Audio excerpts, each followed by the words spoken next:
learning a whole lot of stuff, but being able to say, oh, this is a problem, this is how I can fix it, and I have an analytical framework. So what we're teaching you in this course is to develop analytical conceptual frameworks to understand the things that are going on. So just by way of getting you past that introductory stuff is to look at what we're going to talk about today. Now, I want to just run through all of these, and we'll spend some time, but there's a lot of notes here. And along the way, please ask questions. Anytime I make some statements that you don't understand, come and ask a question. But we want to understand some of the theories. What's behind regulation? Why do we have regulation? What are the explanatory variables? Understand some of the objectives, different types of frameworks, and different approaches, particularly what we call a rules-based versus a principles-based approach. They tend to be the models or the classifications we have for regulatory approaches. We're going to come back on another topic, talk more about corporate governance, and then we'll look at some of the different things that have gone on in countries, and then look at how the accounting profession as a group has responded to regulation. Now, in building up our model, you need to sort of think about regulation as being part, as I began today, about a big picture view. So what we want to understand are the different wings or arms of regulation. So when I talk about a Prime Minister or President, it's very real. So keep in mind we've got a political side to regulation that is going to be responsive. Okay, we're going to have various interest groups and lobby groups all pressing for regulation. Now that could be environmental regulation, it could be control of workplace safety rules. If we have industrial accidents, a lot of rules change there. So we've got a political process, we need to understand that. We're also going to have the so-called out of the political process, we have a legislative process. Then we're going to have various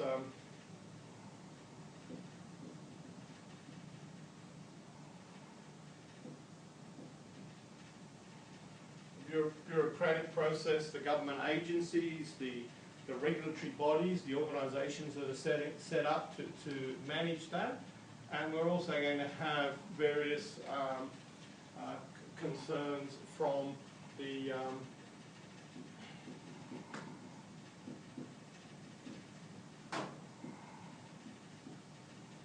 various interest groups and groups that are involved at that level. Now, these are all interrelated. I'll put them in different areas because one is a political side, and the way that works, it works differently in different countries, obviously, but they all will have, I'm talking about a democratic type of country, not an authoritarian or centralist type of country. But political processes, we've normally got people who are interested in accounting regulation, generally fall under the Ministry of Finance, Treasury, someone like that. So normally a political process, we've got a Prime Minister, then we'll have various other groups, but in Australia,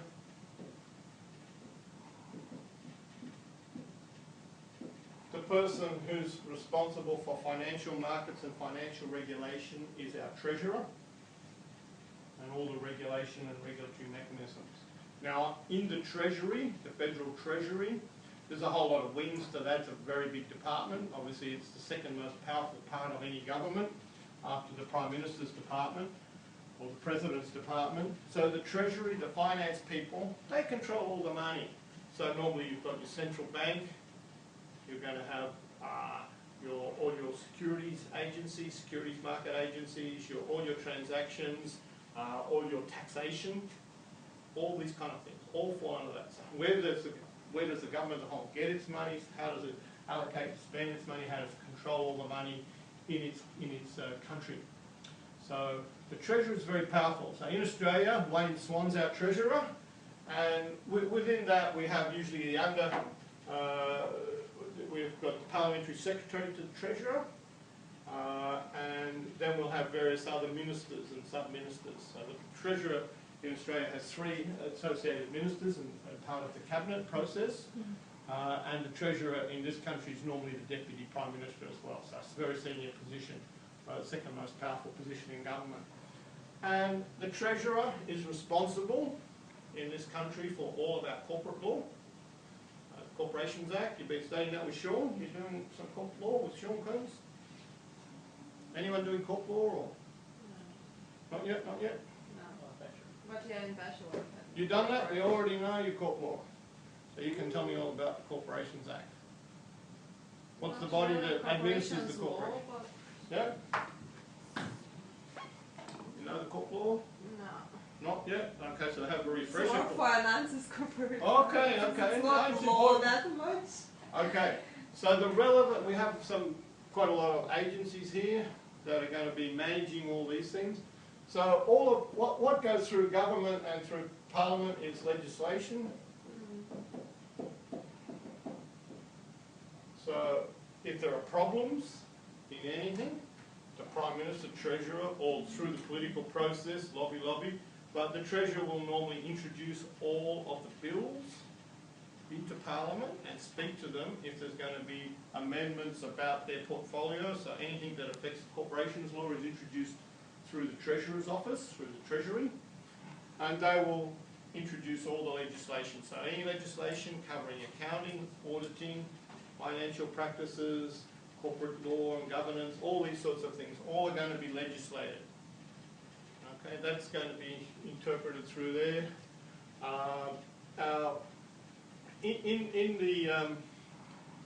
In terms of looking at this, we then have the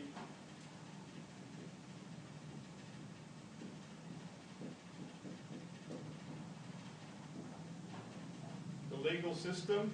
So we've got a range through here, through the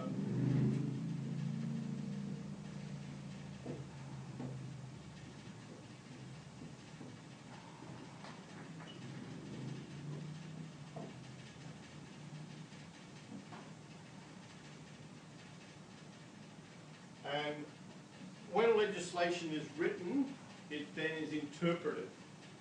Most legislation is written in such a way that it is vague. That's the intention of legislation. Parliamentarians and politicians and the draft people behind that generally prepare legislation in a loose, and this is sort of in the Westminster tradition, in loose language. It's not always precise, and it's often not precise because people don't quite know what it's going to do, what its effects are going to be. So legislation will have an impact, there will be disputes, and how do we interpret that? We go to the court will say, this is what's going on. So normally, when we're interpreting, the key law for us is the Corporations Law.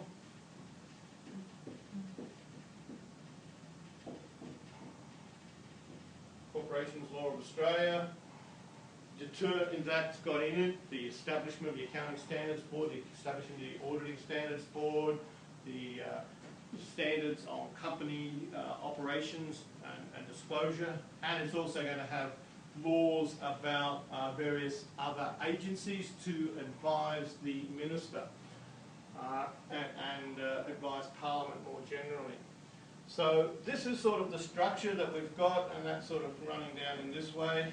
So we go to a High Court, and then the High Court will make, if it gets to the full court, they will make an interpretation and say this is the law in a particular case. And this is how we interpret this, and then that becomes the precedent.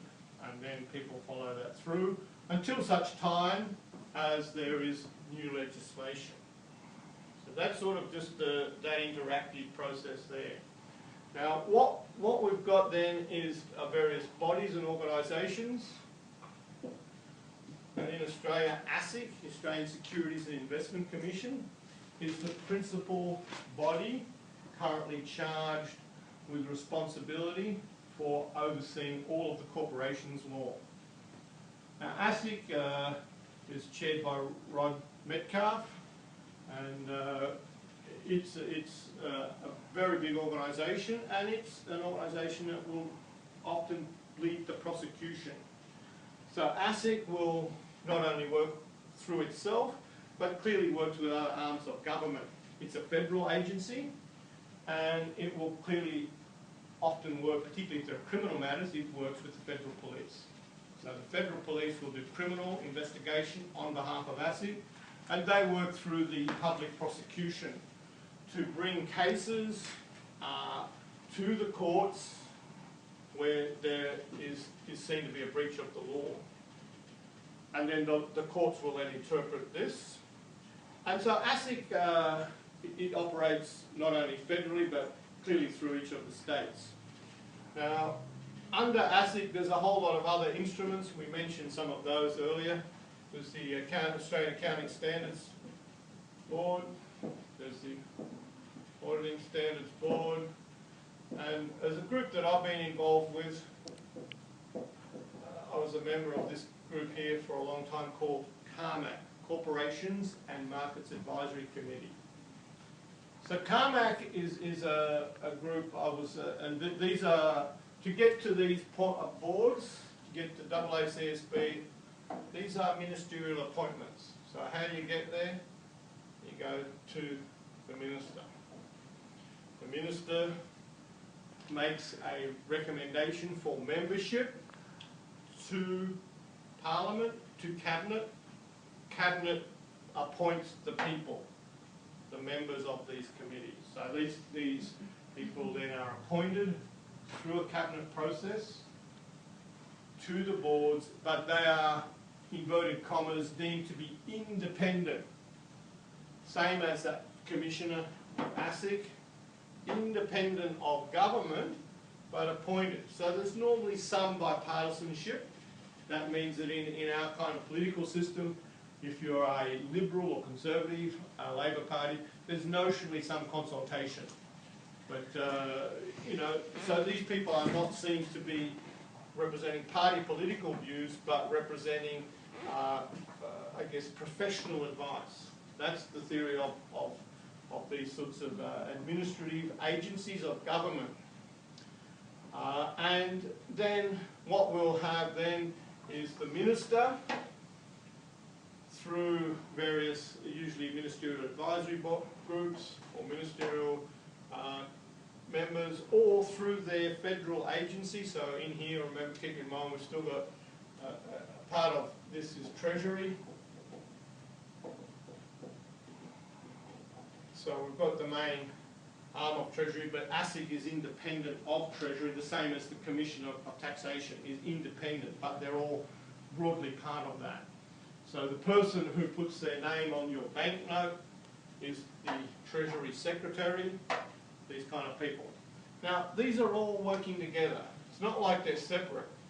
So when I was a member of CARMAC from 2008 through 2011, we had on that board, independent board, chaired by an independent chairperson, but we used to have the Deputy Commissioner of ASIC, sits on CARMAC, the Head of Financial Markets for Treasury, sits in CARMAC, representatives from broad community interest groups, from professional bodies, from the legal profession, from government, all come and sit in these kind of committees. Likewise, in the Accounting Standards Board and Auditing Standards Board, we get this mix of views and policy views. And then, of course, any decisions that these groups make are fed back through to the Treasurer, because they're the people who have to stand up in front of the 6 o'clock news camera and say, this happened, what are you doing about it? Or what's your advice? So there's these groups tend to be behind the scene, making it all happen. Okay, that's part of our structure, our legal understanding of the institutional structure. So how do all these groups out here, we're going to have company directors, one of the key lobby groups, the Institute of Company Directors, the Group of 100. There's lots of different groups here. We've got the Company Directors Association of Australia, CDA. You've got lots of different lobby groups in the corporate director company space. These people, they have lots of different interests. First of all, they're probably going to come along to the Prime Minister and say, you want another $1 million for your next re-election? You do this. Maybe they don't quite say it like that, but that's the kind of message we understand goes on. I don't know what they do, but that's what we can assume. You want to get my vote? Here's some money for it. We know that's big, and of course, the parliament political process has a lot of controls. If you lobby and pay money to, and particularly if you're a company and you're paying money to political parties, it's all got to be disclosed. Transparency, disclosure up front. But there's also a lot of informal. These guys might all, or women, get out, play a game of golf. Oh, Prime Minister wants a game of golf. Not our current Prime Minister, but some of them do. And walk around, or maybe not the Prime Minister, their advisor. Come out for a game of golf. Do something like that. Have a bit of a talk. Okay? So that's how they can influence what's going on. So we can also have professional groups.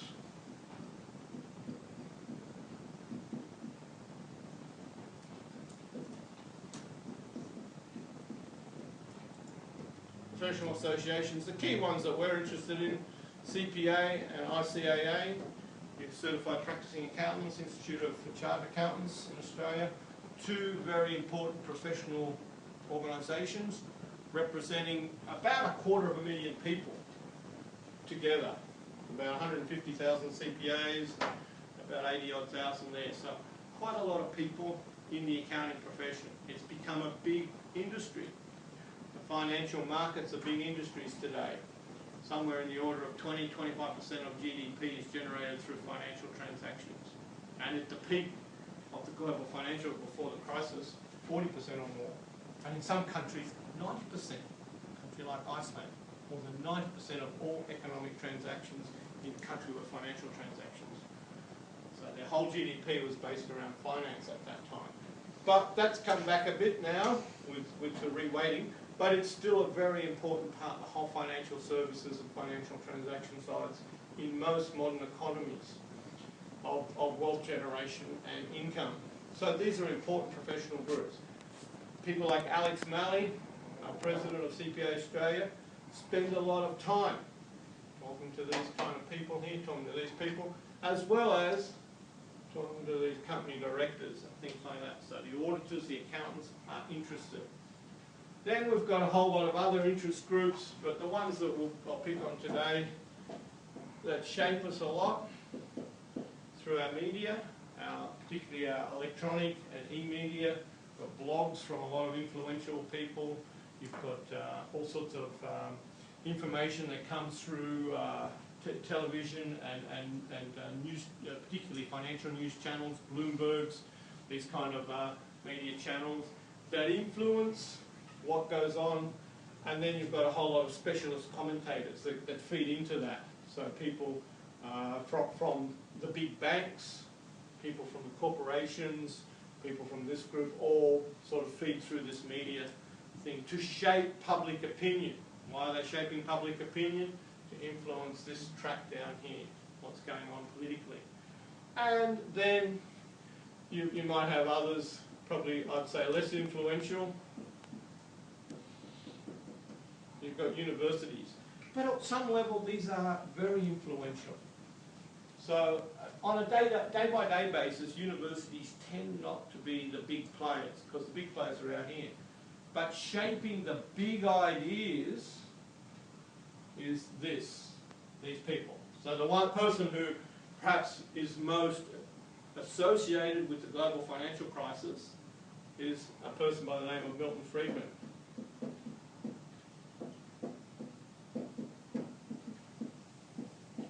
Okay, you know Milton Friedman, American economist.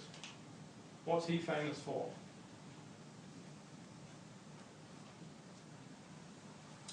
You know, basically what he said.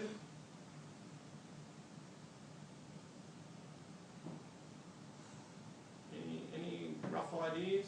This is back long before you were born, okay? He was shaping ideas, shaped basically the modern thinking. In the 1960s, Milton Friedman, Chicago School. You heard of the Chicago School of Thought? Yeah. Yep. What's Chicago famous for? Freedom, Freedom, deregulation, okay, deregulation. So, or freedom, you know, this notion for economic freedom, freedom of choice, growing the markets, belief in the market. So Friedman is an economist, and his philosophy was basically the markets will get it all right. The markets are smart. Okay? Why do you need any of this regulation? It's all a waste of time. It's a waste of government. Get rid of government, have small government, let the markets figure it out, and everything will be great. And that worked, okay. We had Margaret Thatcher, you had Ronald Reagan, the people who bought this Friedman idea, the 1970s and 80s. Thatcher and Reagan reshaped the world economy. They broke down regulation, broke down state ownership, and that's still to this day very true. So these notions of that came out of the Friedman philosophy led to deregulation, opening up of markets, and a refusal to regulate. So what happened during the 1990s, in particular, was another thing that grew out of the university sector was, and you've probably heard this under various other guises, you know, the efficient market hypothesis, EMH, the markets will get the prices right.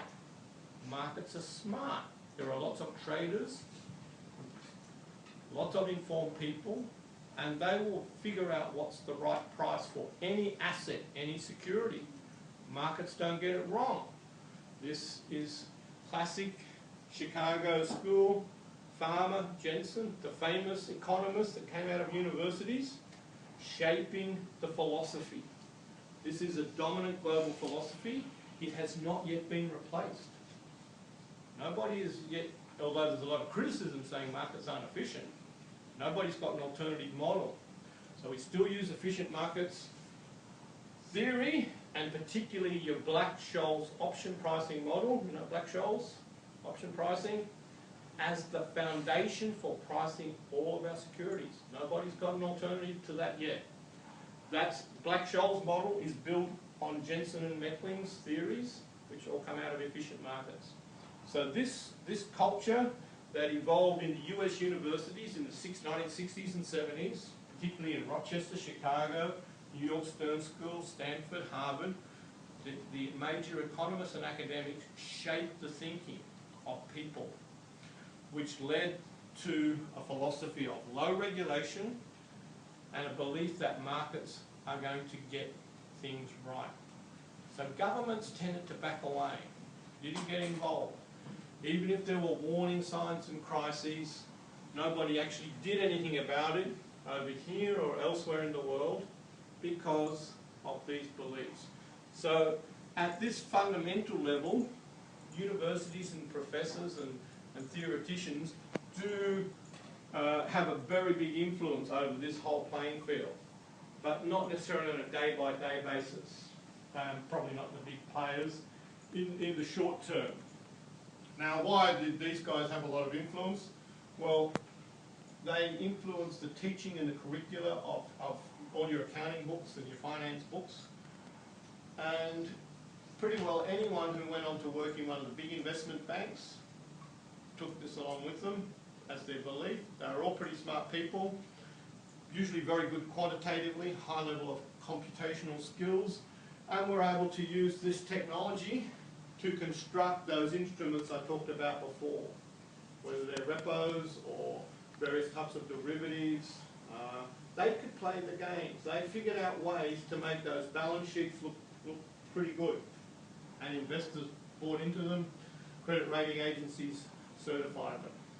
So that explains what's going on. And so we've got this belief then that the accounting program or the accounting practices were going to be reliable, they're going to be understood, we've got accounting standards, we've got a lot of knowledgeable people. Everyone thought this is going to be right. Now, the consequence of all that is we've got lots of issues, and I'll just read you this. This is a quote from a book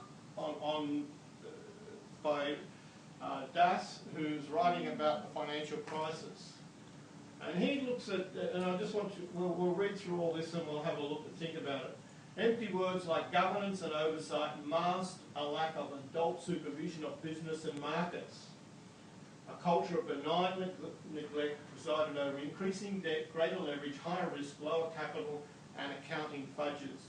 So basically what he's saying is that these people here who are charged with watching the system basically thought, oh, these guys know what's going on, it's all okay, we've got good theories, got good analysis, and everybody was saying it's fine. So when all these tricks happened, it didn't benefit the markets because the markets were full. So financial statements were filled with page after page of lots of disclosures.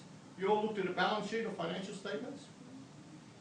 You looked at a set of those in some of your other courses? So, you know, they're 100 pages, 200 pages thick. Yeah, and all those explanations. Very big.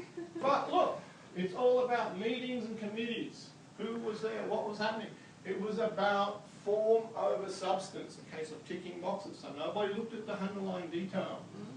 It was like you're in a ship. You heard of the Titanic? You know this famous ship? Titanic, what happened? It sank, right. Okay, so we're on the Titanic. You're the captain, you're told, oh, everybody's got a seat, everyone's got a bed, everyone's got, you know, 10 deck chairs, got a swimming pool, all tick, tick, tick, tick, tick. The ship looked good. It's all in apple pie order. Yeah, got the motors going, but nobody tells you where the ship's actually going. It's going to hit the iceberg. So nobody's looking at that strategy direction. Okay, this is the big issue. The ship is all good. You look at your financial statements, all good, but it's going to crash. Now, many accounting and many organisations are just like this. So what we've seen happen in financial analysis, and particularly in corporate reporting, is a really big transformation. And it hasn't quite caught on in Australia yet, but it's about, and this is going to be our key thing coming forward, it's about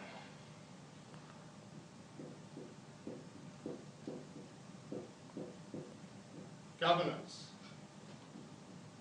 What we call more fully corporate governance, but I just put the word governance up there. And governance is made up of one key concept that I believe is the key thing for any governance, and that's about where you're heading. You govern an organisation to make sure it safely gets to its destination, whatever its goals or objectives are. So governance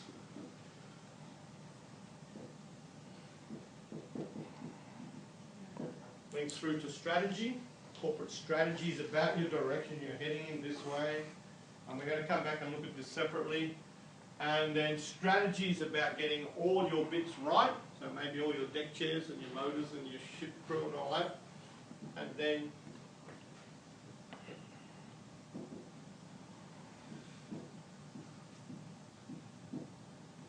you can worry about your performance, okay? And that's a whole other area. And that's sort of another area that I spent a lot of time working on, talking to businesses and companies about getting their strategy right. So getting all your organisational structure right, meeting all your compliance obligations, all that kind of stuff. But critically, getting your strategy right. Most important. Through that, you'll get good performance. You've got your virtuous feedback loop then, back to good governance, and around you go. Okay. The key stuff. So we want to make sure in all of our accounting that we have a big picture view. We don't ever just look at the narrow one. You have to look at your environment. That's why this environment might include icebergs, could include shallow reefs, all these other hazards if we keep our nautical thing going. Okay. Now another issue that happens is, and this is something we'll come back to have a look at in a minute, is this whole area of how accountants get played. Because accountants are just players in this game here. Okay, they're this group here, this accounting. And keep in mind there's lots of other professional associations there, there'll be all sorts of different vested interest groups, but we're just interested in accountants. So this is from Sir David Tweedy. Now he's the chairman of the IASB, very important and very powerful man. And what he said is auditors were picked off by bankers. They would come up with a scheme, whether it's one of these pearls today or whatever the Commonwealth Bank are doing, and they will try and get them through. So they create an instrument that appears to be legal. Maybe it's got to get tested in court, or maybe people believe it's legal. And they'll get an opinion from a QC. QC stands for a Queen's Counsel. And this is like in English language, because this speech that this is taken from was actually delivered in Ireland. So it's from a high-profile lawyer. A QC is a high-profile lawyer. So you get an opinion from a lawyer that what you're doing is okay. And then you tell the next person, oh look, I've got this. This must be okay. So you put pressure on other people. So the third party, not to criticise or qualify. And then once they get that through the line, they say, oh, this must be true and fair. This is the outcome. Now what he's talking about there in that quote is one of the breakdowns here. And this is again what happened in Lehman Brothers and these kind of cases. That they would create collateralized debt obligations. And they would structure them. And then they would go and get them assessed by credit rating agencies. And they would say, everything's good. Your financial statements are good, or your instruments are good. They are valid financial instruments. And then no one would question them. And then you get this act of faith. And then you get this kind of situation 5 and 10 years later, where people take them to court because these things actually become proven to not have the economic substance that they originally promised to have. So this is a kind of consequence of this. We call this opinion shopping. Opinion shopping. Now I know you do guys play this in uni, don't you? You ever tried opinion shopping? You can't. What happens if you get a fail in your assignment? You get a fail in an assignment. You do anything about it, you say, oh, I failed, that's too bad. Yes. You try and get a remark, don't you? Okay, a lot of students do anyway. Maybe you. But a lot of students say, oh, I didn't pass this one. Oh, can I have a remark? Can someone tell me? So the same thing happens in financial markets. You're a good student, you don't ever get remarked. You don't need to, you pass everything, okay? That's good. Okay, but we call it opinion shopping. And the same can happen in medicine, in law, everywhere. Accounting, everyone's looking for opinion. Why we go? We've got professional bodies. People are not going to have the same view on everything. So you go to the accountant, you say, oh, I'm going to do this. Will you sign that office agree? And the accountant say, no, that's no good. You go to the next guy down the road. Will you sign? Oh, yeah, that's okay. Oh, yeah, that's good. Okay, I got the right opinion. Now, you do that all the time. Not you personally, but people do that. They shop for opinion. You go to the doctor. Oh, I feel crook. Oh, go home and lie down. Oh, no, I want some drugs or something. Okay, you go to the next one. Oh, yeah, here's some drugs. You can have them now. So you shop around. We know people do that in medicine. They search around for a doctor to give them the opinion they want. So not the one they need, but the one they want. And the same happens in accounting. So this is what this is an example of. And we know that happened a lot in the pre-financial, and still happens today. People are looking for opinions to help them get what they want. If you're a businessman, you make some deals up, say, is this legal? Oh, no, not quite sure. Okay, well, take to the next. Yeah, that's legal. We'll sign that off. So once you've got that backing, it can get tested in court. Goes up and down through here. The legal system doesn't always get it right. Okay, we know that happens. We know people go to jail for murder. Oh, 10 years later, oh, DNA, you didn't do that crime. You can come away now for free. Same thing happens in financial affairs. People get charged on a particular event, and it could be that maybe the evidence wasn't right, they go through appeal, or maybe the law, as interpreted by the court, is not what was looked at. Okay? Now, that then gets fed back through, okay, we have a law, that's not good, it'll come back through a discussion process, bureaucratic process, and then we may get new legislation. And often a legislative intervention is to fix up issues that have come about as a result of the interpretations that the courts have given on particular current legislation. They get new one to replace that. Now, these kind of things happen from time to time, and a famous case recently in the financial area is called Sons of Gwalia. Sons of Gwalia is a gold mining company, and Sons of Gwalia case, we had an interesting situation where the company had, or the board of directors of the company, and through the company, had produced a financial report and a prospectus that was found to be misleading. Now, what happened was that some of the shareholders who'd come into the company after the prospectus has been issued, so they invested in the company, went to the court and said, we have been misled. We've been misled. Now, what that meant was the court heard this and went to the High Court of Australia. When the court heard about this, it said, and eventually Sons of Gwalia was placed in liquidation. These are shareholders of a company, and these shareholders were treated as though they were creditors. They had a claim against the residual assets of the liquidation. So it was a way of challenging that old accounting equation where the court actually moved some of these equity holders into the creditor class, unsecured creditors, and said these people have a residual claim, a prioritised claim against the assets. Now that's very controversial because the fundamental philosophy of Western capitalism is that there is a distinction between debt and equity. An equity holder has residual claim, no prior claim, just a residual claim on assets, net assets. That's the philosophy. You are a risk taker. You buy equity, shareholders, you take all the risk, but you also get all the gains. That's what it's all about. You can make all the money, you can lose all your money. That's the philosophy. So what the High Court did is said, hang on, you guys took a risk. You bought into a company and your risk didn't pay off, but we're going to compensate you. We're going to now treat you as though you are a debt holder for the purpose of liquidation.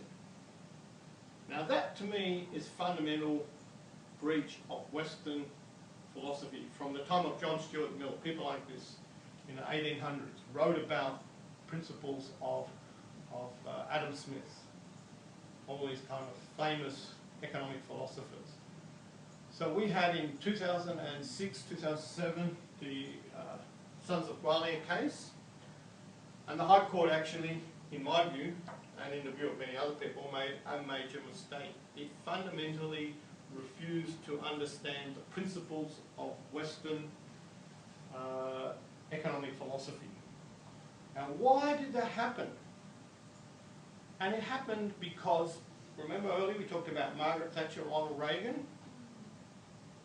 What did they do? They said, we're going to make everybody shareholders.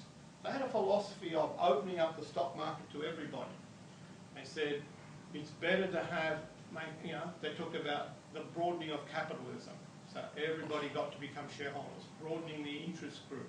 So we had privatisations, British Telecom, British Transport, same in the US. Happened in many, many countries around the world through the 1970s, 80s and 90s and even to today.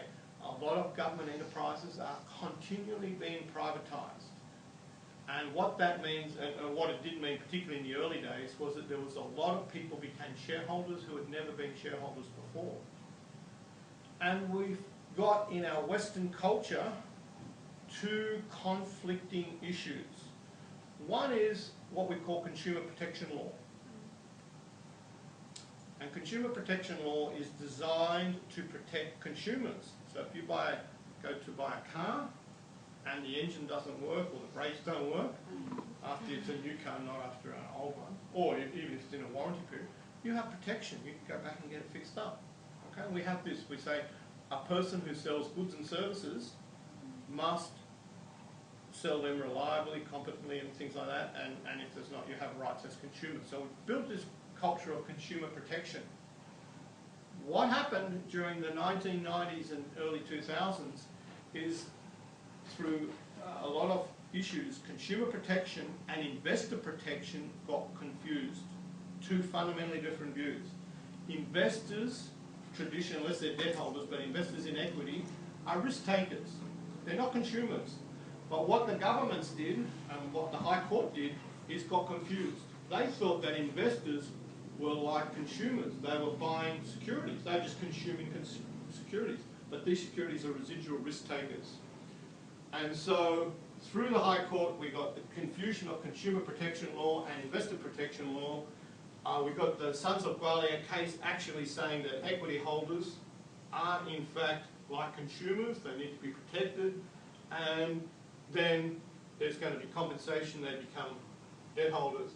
Now, all of that eventually, through this case, was turned on its head, and we then had intervention through Carmack, through Treasurer and others, to get the High Court back on track, to say that even if you are misled in a prospectus, that it is not a breach of the law, that you're still a shareholder, you're still a risk taker. Now, why is that the case? And I think there are a few things that explain that. When you're a risk taker, you take lots of risk. One of the risks you do take is what I call managerial risk. That is that you are buying the trust of the managers in the company. If they happen to be bad guys and steal your money or don't tell you the truth, that's a risk you face. It's just the same as technology risk. If you buy a product that is going to be superseded because some new technology comes along, your product is no longer valuable. You face commercial risk. You have a product that has commercial value, a new marketing campaign for an alternative product comes along and dominates that, this product gets wiped out. So we see the same thing happen all over the place. Commercial risk, managerial risk, there's environmental risk, there's all sorts of risks. So when investors invest in a company, the people you're investing in really are these company directors. Are these true, fit and proper people to govern the company? Do they provide that good governance? Do they tell the truth? Can you rely on them? And have you got auditors and other people? You take a risk, yeah, I think that's pretty true. I'll put my money in this company. That's the way it should be. Anyway, the point of all that is, this is an example of interactions and things that occur. So this little diagram here is one that gives you a bit of an overview of the kinds of things, how it all fits together. And I talked about Milton Friedman and Jensen and Meckling and efficient markets and all these. This is like our philosophy. What's going on? What's our philosophy? Is it regulatory? Is it interventionist? Is it low regulation, high regulation? How do we approach the philosophy of the market? That sort of oversees it. Then we've got various structural, we call an architecture. Who are the bodies? What kind of, do we have a regulatory agency, a securities commission, some other agencies involved? How does it all fit together? What kind of approaches do we have to regulation? How do we go about regulating? And then we've got various oversight. Now keep in mind, I'm trying to focus as much